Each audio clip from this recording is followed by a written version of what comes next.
Bonjour et bienvenue à tous. Imaginez un homme capable d'orchestrer les plus grandes escroqueries avec rien d'autre que son intelligence, son charme et une audace qui défie l'entendement. Cet homme, c'est Victor Lustig. Ce nom ne vous dit peut-être rien, pourtant il s'agit d'un escroc chevronné qui a réussi une entreprise aussi improbable qu'effrayante. Escroquer Al Capone, le légendaire gangster de Chicago. Mais alors, quel plan ingénieux a-t-il pu élaborer pour duper l'un des criminels les plus redoutés de son époque? Et surtout, comment a-t-il navigué dans les eaux tumultueuses du crime organisé pour mettre en œuvre son stratagème?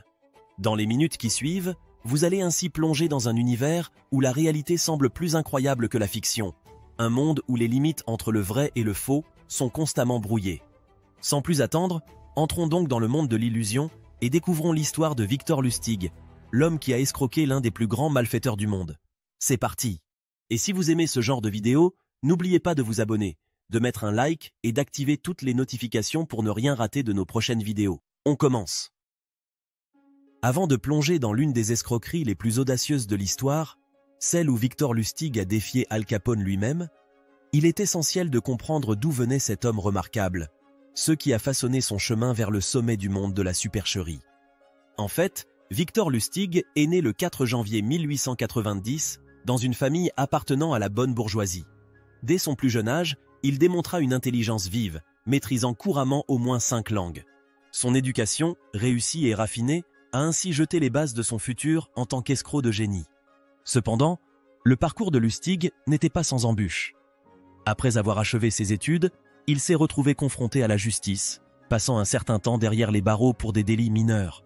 Loin de le décourager, ses premières incursions dans le monde criminel semblent avoir aiguisé son appétit pour la ruse et la manipulation, affinant ses talents d'escroc en herbe. D'ailleurs, avant l'éclatement de la Première Guerre mondiale, Lustig a découvert un filon lucratif sur les luxueux paquebots transocéaniques.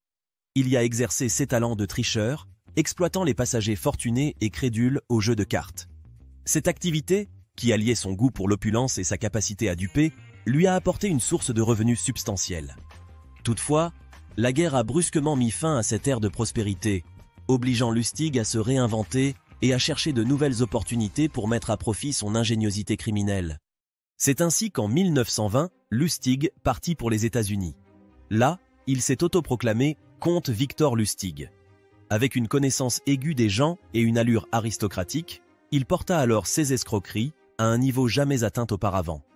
Il vendait des machines prétendument capables d'imprimer des billets de banque et faisait croire qu'il détenait des informations privilégiées sur les courses de chevaux avant de s'éclipser avec l'argent de ses victimes. Ses premiers succès ont non seulement établi Lustig comme un maître escroc, mais ont également posé les fondations de ses futures supercheries. Chaque arnaque, chaque tromperie a poli ses compétences, le préparant pour le coup de maître qui allait étonner le monde criminel et au-delà. Et ce coup de maître ne serait autre que de défier l'une des figures les plus redoutées de l'Underworld, Al Capone. Figure emblématique de la mafia de Chicago, ce dernier était bien plus qu'un simple criminel. Il était une légende vivante, entourée d'une aura de crainte et de respect. Connu pour sa brutalité sans compromis, Al Capone régnait sur Chicago avec une main de fer, dirigeant un empire criminel aux multiples facettes. C'est dans ce contexte tumultueux que Lustig, avec son audace caractéristique, a choisi d'approcher le légendaire malfaiteur avec une proposition d'affaires. Cette initiative marquait alors le début d'une rencontre extraordinaire entre deux des personnalités les plus intrigantes de leur époque, le célèbre gangster et le maître escroc. Leur interaction, tissée de ruses et de machinations, allait donc devenir un chapitre mémorable dans l'histoire du crime, mettant en lumière l'ingéniosité de Lustig face à l'un des criminels les plus redoutés de l'époque. Et pour cause, le plan de Lustig était basé sur une tromperie psychologique subtile. En effet, il a d'abord approché Al Capone avec une demande surprenante, un prêt de 50 000 $, prétextant avoir un plan d'investissement infaillible qui doublerait rapidement cette somme. Cependant, l'intention réelle de Lustig n'était pas d'investir cet argent.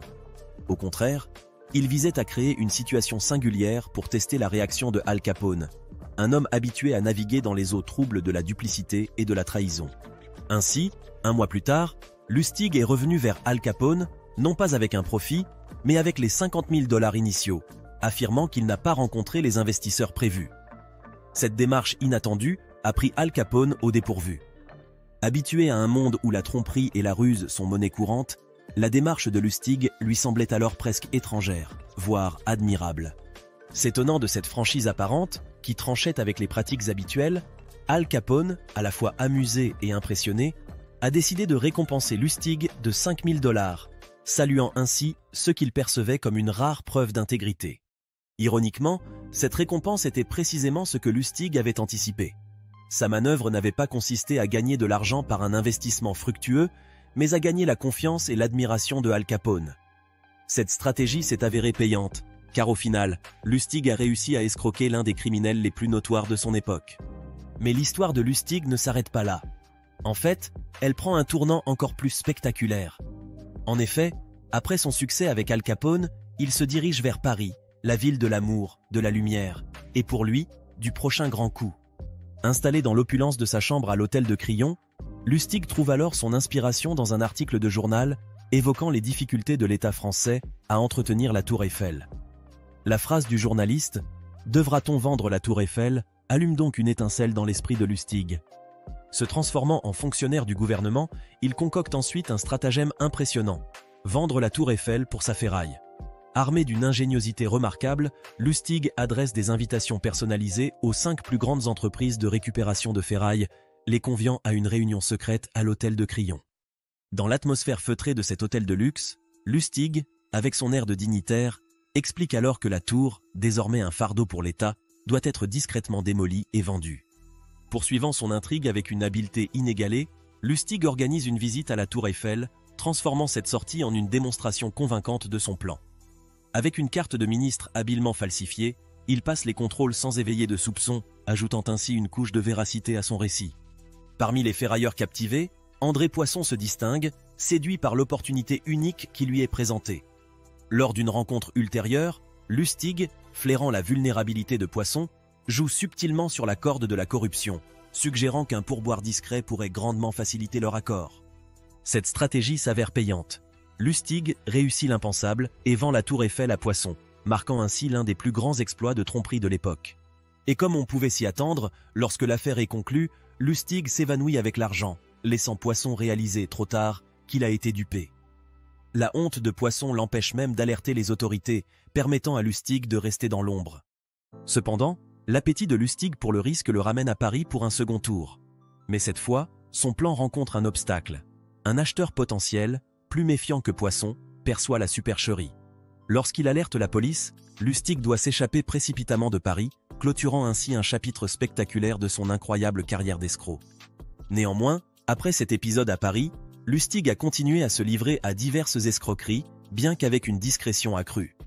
Ses activités se sont déroulées principalement aux États-Unis, où il a repris ses arnaques en exploitant la crédulité des gens avec d'autres stratagèmes ingénieux. Il a notamment poursuivi des activités de vente frauduleuse et d'autres escroqueries impliquant des objets de valeur. Lustig a su maintenir un profil relativement bas, évitant ainsi d'attirer l'attention des autorités pendant un certain temps. Il a continué à utiliser ses compétences en matière de manipulation et de persuasion pour séduire ses victimes, restant fidèle à son style d'escroquerie sophistiqué et bien planifié. Cependant, même le plus habile des escrocs ne peut échapper indéfiniment à la justice.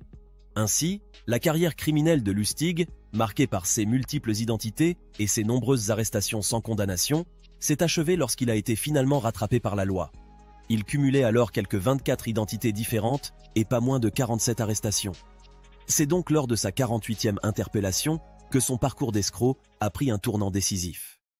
Accusé de contrefaçon, Lustig fut emprisonné à New York.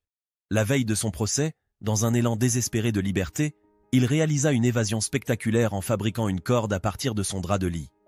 Toutefois, cette liberté fut de courte durée, puisque 27 jours plus tard, il fut arrêté à nouveau à Pittsburgh.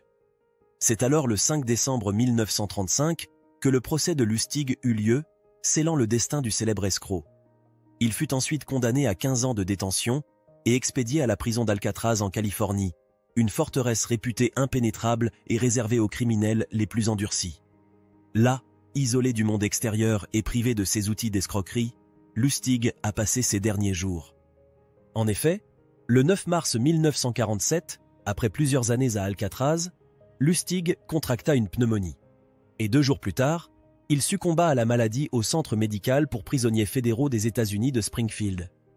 Sa mort marqua ainsi la fin d'une ère, celle d'un des escrocs les plus ingénieux et audacieux que le monde ait jamais connu. En conclusion, la vie de Victor Lustig est un récit fascinant qui traverse l'histoire criminelle du XXe siècle. Son parcours, marqué par une ingéniosité et une audace rares, reste gravé dans la mémoire collective comme l'exemple d'une intelligence tournée vers l'art de l'escroquerie. De ses premières arnaques sur les paquebots transatlantiques à l'incroyable vente de la Tour Eiffel, Lustig a démontré une capacité exceptionnelle à manipuler et à tromper. Sa confrontation avec Al Capone et son incarcération à Alcatraz constituent des points culminants de cette épopée. Même dans sa chute, Lustig incarne la figure de l'escroc romantique dont les exploits continuent d'alimenter les légendes du grand banditisme.